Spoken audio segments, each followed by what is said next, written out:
Nabuot ko mo remind nimo karon mahitungod sa pag-ampo. Nasayod ba ikaw nga ang pag-ampo sugo ni sa Dios? Si Jesus mismo nag-ingon nga dili baday kamo makaampo bisag usa lang ka oras. Igsoon gusto ko mo remind nimo karon nga ang imong pag-ampo dapat imo na karong pukawon. Ma-revive na dapat imong pag-ampo. Or ikaw ba ka ang tao karon nga way ampo-ampo kay wa kay hilig sa pag-ampo? Ako kang dasigon. Pag-ampo gyud tungod kay sugo na sa Dios, malipay ang Dios nga moampo ka.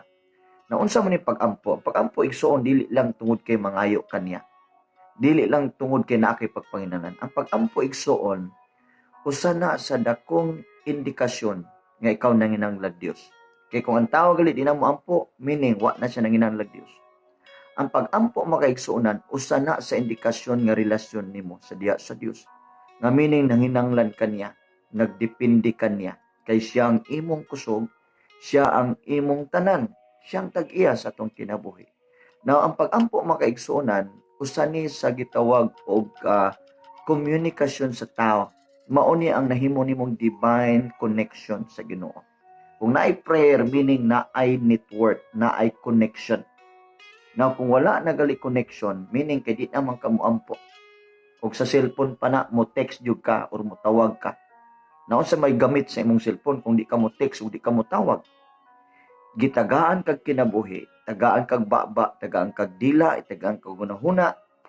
Gibuhat ka sa mas panagway sa Dios tungod kay gusto ang Dios mo tawag kaniya. Kay gusto ang Dios na kay relasyon niya. So pag-ampo makaigsuonan usa ni sa dakong ebidensya sa pakigrelasyon sa tao ngadto siyang magbubuhat. So ako kan gidasig nga pag-ampo sa Dios matag adlaw. Regardless sa oras, bisan pag nakatrabaho, nakasauma, ang pag-ampo igsuon mao ni imong conversation sa Ginoo. Diha ka magpasalamat, diha ka magdaig, diha ka mulitok og mga appreciation sa Ginoo, gratitude nimo sa Ginoo. Sama ba sa imong ginikanan, makigsulti ka. Sama sa imong uyab, sama sa imong bana or asawa, makigsulti ka.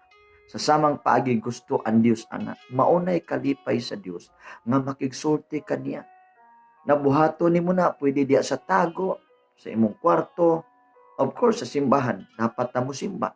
Naay mga gitawag midweek prayer sa atong simbahan. So dapat mo appeal ka. Kaya ang prayer mo ni backbone sa church. Mo ni makalig-on sa church. Kung ang kongregasyon kanunay mag-ampo, makalig-on sa church. And of course, imo pong giidipay imong kaugalingon. Kung naay pag-ampo, naay kalig-on sa imong pagtuo sa Dios. Busa igsuon, ampo gyud sa Dios sa tanang panahon. Mutawag ka sa Dios. Bisan pag nag-drive ka, nagsakay ka, asa man ka, you can pray to God. So nini urasa nang hinaot ko nga maka-enlighten nimo, maka-remind nimo nga importanteng pag-ampo kay kalipay na sa Dios. Abi nimo kung malipay ang Dios nato, unsa kay pwedeng buhaton sa Dios nimo? Wow, sama sa inahan, ginikanan kung malipay siya sa iyang anak, gusto gyud niyang lipayon pud niya iyang anak.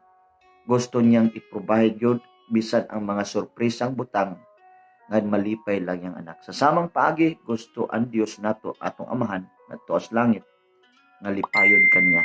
Busa igsoon lipayan Dios pinaagi sa mga pag-ampo. Dalaygon ang Dios ug salamat sa iyong pagpaminaw. Salamat sa imong comments, i-share ni atong video nga at least makatabang usab ni sa uban nga ma-remind importante kayo ang pag-ampo. Dalaygon ang Dios, salamat sa imong pag-share usab igsoon sa atong video. God bless you ug bye-bye.